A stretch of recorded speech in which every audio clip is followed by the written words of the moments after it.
Welcome to the Agent of Wealth podcast with Marc Bautis from Bautis Financial.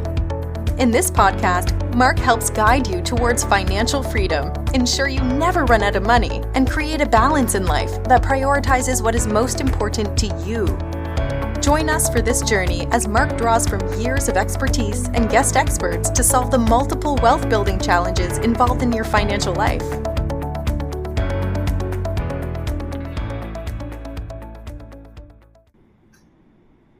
Welcome back to the Agent of Wealth. This is your host, Marc Bautis. Today I'm joined by a special guest, Daniel Solin.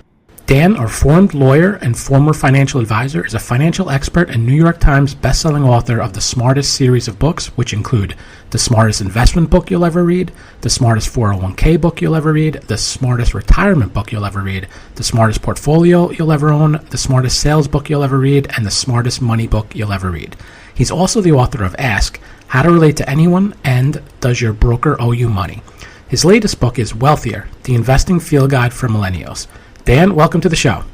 Thank you, Marc. I'm really excited to be with you. I'm excited too, and I think, talking about investing, millennials, and things that they can do better or look out for is definitely a topic that I think will be of interest to our listeners. Your Smartest series, it's widely acclaimed. What inspired you to start writing those types of books? Probably stupidity, I would say. I wasn't aware of how difficult it was to break into the book market. Had I known, I never would have done it. But what actually inspired me was in the latter part of my legal career, I represented a lot of investors who were harmed by misdeeds of their brokers. And those arbitrations, as you know, are administered by FINRA, which is basically an industry trade association. So the track record at the time, it's a little better now. They've made some reforms, but it wasn't very good. So I was losing a lot of those cases. And I thought there must be a better way to help people before they get into trouble. So why don't I write a book? And I didn't intend to write a series of them. It would just tell people how they could invest in a way that was simple, easy to understand, and had some academic support behind it. Each of the books in the Smartest series, it targets a specific aspect of personal finance, like investing, retirement, 401ks. Is there like a philosophy or something that binds the books together? I think what binds the books together is they're all grounded in significant academic research. Investing is one of those emotional subjects where everybody has an opinion on cryptocurrency, or what should I invest in, and where's the market going, and what about the national debt? So, it doesn't take a license to have an opinion. So you could talk to people from plumbers to PhDs in finance, they all have opinions. And my theory was, I believe everybody has a right to an opinion, but it would be interesting to figure out what the data actually shows. And so I did an extensive amount of research. There's a lot of research in all my books. I stick it in the bibliographies because I know few people are really that interested in it. So what binds the books together is the academic research supporting the investment philosophy that I advocate. Mm-hmm. Your latest release, Wealthier, the investment field guide for millennials. What inspired you to specifically focus on millennials for this book? So that book, which is available in English and Spanish, the reason I wrote that book was here are 14 million Americans who are very largely underserved. I mean, sophisticated advisors like you, I don't mean to speak for you, but probably don't want their business because many of them are just starting their careers. They don't have sufficient assets. So I would get a lot of questions at talks, and when I'd speak at universities, I'd get a lot of questions about, what am I supposed to do starting with my first paycheck? Should I buy a house? Should I rent a house? Should I lease a car? Should I own a car? So they're not getting advice from advisors like you for the most part. So I thought there's an underserved group of people. And then I looked at the Spanish-speaking American market and I said, they're surely not getting this kind of advice. So I wanted to write a book that would be of value to those groups. As far as, obviously some things are going to be specific to millennials, right? Like you mentioned, should I buy, should I rent, should I lease, should I own my car? Now, if we take something at a high level is comparable, like investing, for example, what's different about how a millennial should approach investing, and obviously someone in a different generation, how should they approach it? So if we break it down a little differently, like good investing to me is good investing, and it's solid investing for everybody. Obviously, people with significant resources have different options, different problems, and their investing may be more complicated. But my honest opinion is that most Americans would be fine with two ETFs, a total world stock fund like VT from Vanguard and a short-term treasury bond fund. And instead of focusing on other investments and making it complicated, they should be focused on their asset allocation, meaning the division of their portfolio between stocks, bonds, and cash. If the whole world invested that way, people would be far wealthier than they are today. Now, kind of on that topic and something you previously mentioned about cryptocurrency, one thing I found, working with millennials, talking to millennials, is they like things like cryptocurrency. How does that fit into kind of what you just mentioned about, most people just need two ETFs to kind of cover everything, but then you have that kind of, I don't know if you want to call it the fear of missing out, and it's not just millennials. I see it with basically any, people of any age. What kind of advice would you give to them about something like cryptocurrency or, some other artificial intelligence stock or something that they're hearing about through the media or that their uncle is telling them about or their friend said they made a killing on? How does that kind of fit into their investing strategy? So I know I sound like a broken record, but I go back to the research, right? And I say, okay, well, let's look at the research on cryptocurrency. So what the research tells us is a couple of things. It's the equivalent of a highly speculative stock. There's nothing behind it. The price of cryptocurrency is determined by how much people are willing to pay now and in the future. None of us know what that's going to be. So I have no idea whether cryptocurrency is going to take off or tank, and neither does anybody else. So that makes it very risky. When dealing with a risky asset, I think pretty much everybody would say, well, only risk a very small portion of your portfolio if you're attracted to this particular asset. What's ironic about the appeal that cryptocurrency has to millennials is that millennials are also a generation that's very sensitive to the environment. And cryptocurrency is terrible for the environment. Mining of cryptocurrency causes enormous harm to the environment. Few people understand that cryptocurrency is banned in China because of those concerns, amongst other reasons. So that's my basic advice. Look to the research. Now, something specific that you mentioned for millennials, like some of the decisions they have to make, one that I encounter a lot is the student debt question, right? Where they might have recently come out of school with loans, and they're trying to figure out, okay, how do I kind of fit everything together, right? I have this student loan that I'm making a payment. I want to buy a house or get started with a family or do this. And then I also want to save for retirement. So they got a lot of different competing things.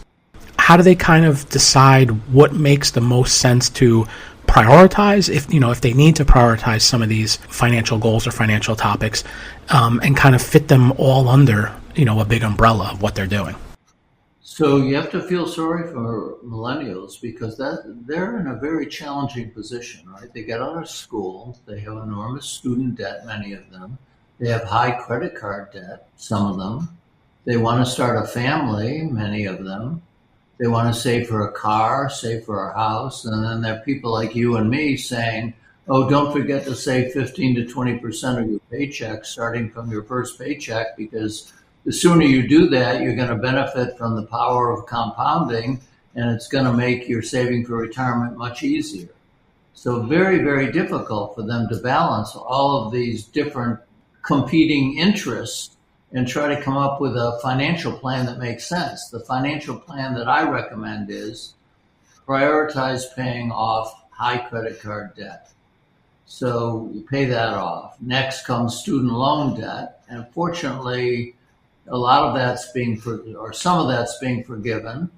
There are many federal programs that permit student loan debt to be forgiven. I caution against converting federal student loan debt to private student loan debt for a lot of reasons. But debt generally should be dealt with before you deal with things like investing.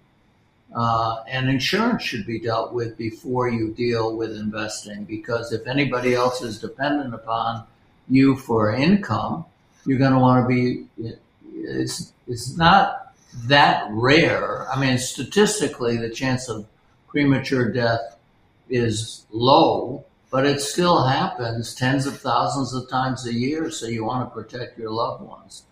So my order of priority is reduce debt, be sure you're insured, be sure you have an emergency account of say 3 to 6 months. I'd rather see 9 months to a year of living expenses so you can deal with emergencies. Don't worry about putting money away for retirement if you're saddled with all of these obligations. Then start focusing on investing when you can. From some of the content that I've read, it seems like you're a proponent of life insurance, which obviously is a good thing, and specifically universal life insurance. Why universal versus whole life or term or some of the other flavors of life insurance that are out there? So I'm a proponent of insurance generally to, as I said, to protect your loved ones, right? And if all you can afford is term insurance, I'm a proponent of term insurance. It's better than no insurance. What the data shows is that certain kinds of life insurance called blended whole life and universal life, and very few people know this, but from certain insurance carriers, certain very few agents can discount their commissions up to 90%. If you can find, and I name at least one, who's the only one I could find, but there are others, but if you can find somebody who will do that, the data shows that if you can afford the difference, and the difference is significant because I take an average 40-year-old person, I think the cost of term insurance is under $1,000, but whole life insurance, whether it's blended or universal, is roughly $16,000 a year. But if you can afford it, you're going to end up with more money because it's forced savings. So I would say explore all your insurance options. Don't discount whole life insurance because it has a bad reputation. It has many benefits. And an added benefit is, if you can get the discounts discounted, all that money goes into equity. Yeah. I want to go back to something on the millennials specifically. And you mentioned how investing and even finance, it's very emotionally driven and psychology plays into it. One of the things common things I've seen with millennials is that, they feel with their investing, there has to be action. There has to be activity. Otherwise they're falling behind or they're not keeping up with, everything else that they're hearing around there. But that goes counter to what the ease of trading that some of these technology and digital platforms have made it, where it is so easy to go into your account and place a trade. What advice do you have for that to kind of, they're going to go in, they're technically savvy and they're going to use these digital platforms. How do you prevent them from blowing themselves up and, strategically saving for future things? This is one of the reasons why I wish more millennials had access to advisors, because this is what I think is a primary value of advisors, is dealing with emotions of clients. One of the most difficult things to persuade people of is it's so counterintuitive. In most aspects of our life, activity equates to progress. We like active people. Nobody wants a passive child. Nobody wants a passive athlete. We think activity is a very positive thing, but investing, it's a negative thing, because the more you trade, the more you run up costs. Costs impede returns, right? So buy and hold is boring, but if you simply bought and held and didn't do anything else, you're going to end up in a much better place. But people feel like, the market is doing something, and you've got all the financial media, inspiring fear and greed, do this, do that. You've got all these pundits on CNBC and other places saying, I think the market's going to tank, or I think it's going to take off, buying NVIDIA stock or whatever. So the data is really very clear that activity is bad for your wealth. The data is also terrible on stock picking. I think I may get this wrong, Mark. You probably know this study, but I think roughly 4% of stocks account for like 80 or 90% of gains historically over time. So the chance of picking a winning stock, it's not impossible, but it really makes no sense to try. So you have books like you've written. How else are people educated, or should they be educated about this? And when should it start? I've always been a proponent for financial literacy, obviously starting as early as possible, but it just seems like there's so many counter things to it that it's really tough to get ingrained. They're tough to get a foothold on getting people educated. So they wind up it's whatever habits they pick up from their family or from their parents, or the little that they're taught of in school. How best can there be a movement to get people educated? So I'm seeing some progress here, and some high schools are now requiring financial literacy courses. The problem I have is those financial literacy courses are often taught by the brokerage community, which is teaching the wrong information. Financial literacy is basically this.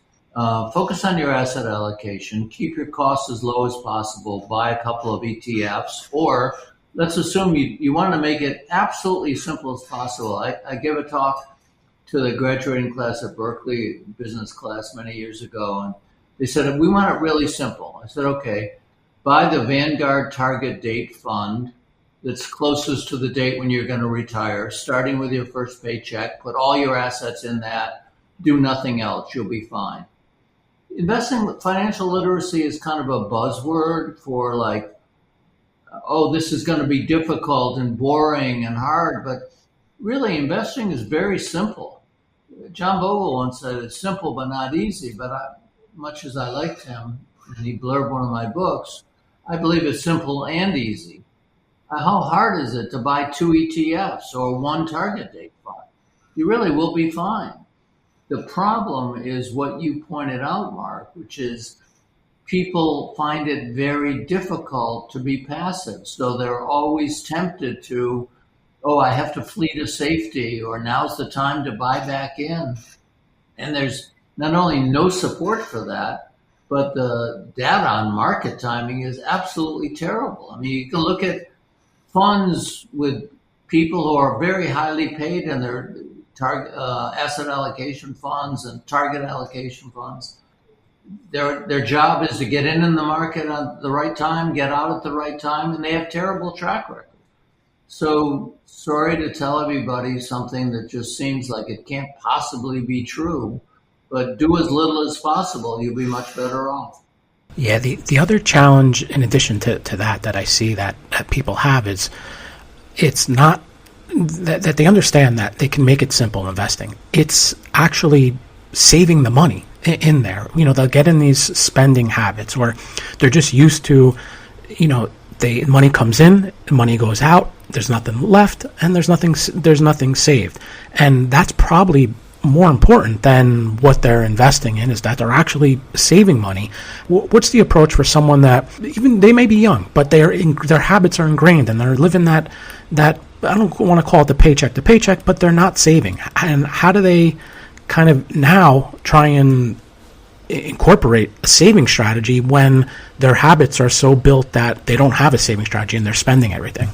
So I couldn't agree with you more. The first step is to have a saving strategy. Like, we're going to have a saving strategy. So you and your partner, you're going to agree this is our saving strategy. The one that makes sense to me is called consumer smoothing. It's realistic in that, as we discussed, when people are young, saddled with debt, loans, credit card debt, a lot of aspirations for really necessities, insurance, cars, homes, children, very hard for them to save. So they're made to feel guilty because they can't save 15 to 20% of their paycheck, which is what they're going to have to do in order to save for retirement. So consumer smoothing says, don't feel badly about that. Let's get rid of the guilt. Live slightly below your means. Go ahead and get rid of your debt, get your insurance in place, do all the things we just talked about. But as your career escalates and you start making more and more money, don't trade up in life in proportion to your increased income. So you're going to have more money And so now maybe you can even save more than 15 or 20% to make up for those years when you couldn't save 15 to 20%. So that's the goal. That's called consumer smoothing. The way careers work, or as you would probably call it, human capital, it's like a bell-shaped curve, right? So you start out really difficult to save money. Don't feel bad about it. Now you're doing better and better. So do you really need a Mercedes? I mean, a Chevrolet will get you to the same destination. So don't trade up that fast. Stay stay consistent with your goal. And your goal is now going to be to save, instead of 15 to 20%, maybe 25 to 30% of your income. And during that peak of the bell-shaped curve, save even more, as much as you can, and then smooth your savings as your career starts to decline and right into retirement. So consumer smoothing, you can Google it, but I think it's it's the way most economists recommend that people save for retirement. Mm-hmm. One topic I wanted to ask about, and I guess it's maybe specific to millennials, maybe a little bit older, is saving for education, right? So we talked about, the college debt and, coming out of student loans and kind of how to look at that approach. But what about saving? There's different vehicles. There's obviously the 529s. You mentioned life insurance. I know life insurance is an option as well. And then there are other options, including some people say, well, you can purchase a piece of real estate and use that to help finance. Now, obviously that's more complex than probably some of the simplicity things, but what is your approach or advice for someone that's trying to figure out how best should I save for education?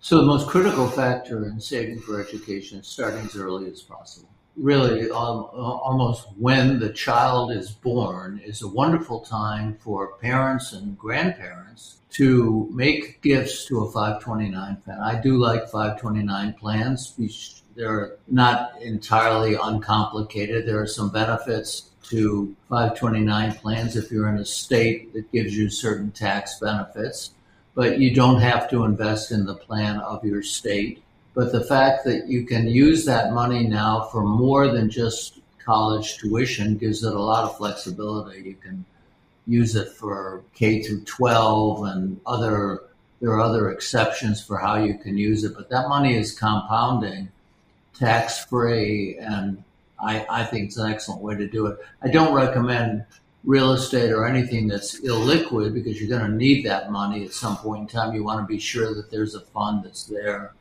You could do a custodial account, which is another way to save for retirement. The problem with custodial accounts is 529 plan has kind of a built-in safety net. It has a broadly defined categories of what you can use that money for. Custodial account, when that child reaches age 18, that money is theirs. And if they want to use that for any purpose they want, having nothing to do with education, you really can't stop them. So when I looked at all the possible vehicles, I still favor the 529. Okay. Question's going to be a little bit different turn, but let's say there's someone out there looking to write about a complex financial topic. What advice would you give based on your experience as a successful author? So artificial intelligence has changed the game for those of us who write about financial topics. I mean, you cannot be a writer these days without. All my books, except the last one, were written without AI. The last one was written with the help of AI. It's a much better book. I mean, AI knows everything. It's the most fantastic thing. So I would say get comfortable with the various programs, which isn't just ChatGPT. Grammarly is tremendously helpful, not just for grammar and spelling, but for improving the quality of your writing. So almost anybody can be a financial writer now. You start with AI to do the draft. You go to Grammarly to refine your writing. And then you hyperlink to various reliable sources, and you have a pretty good financial blog. Nice. All right, Dan, that's all the time we have for today. I want to thank you for joining me and sharing so much of your knowledge with the audience. I really appreciated your time and expertise. Before we go, how can listeners learn more about you and get their hands on a copy of the book? So first of all, it's a great pleasure to be with you, Mark. Thank you very much for inviting me.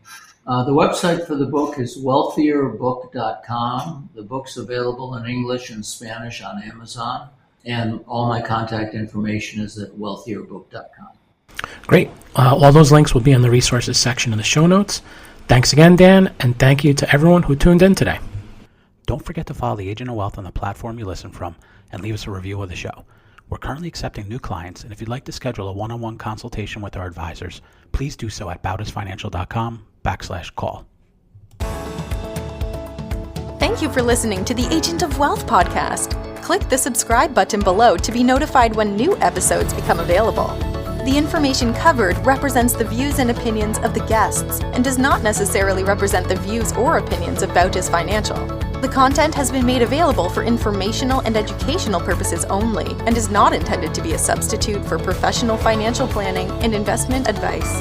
Always seek the advice of your financial advisor or other qualified financial service provider with any questions you may have regarding your investments and financial planning.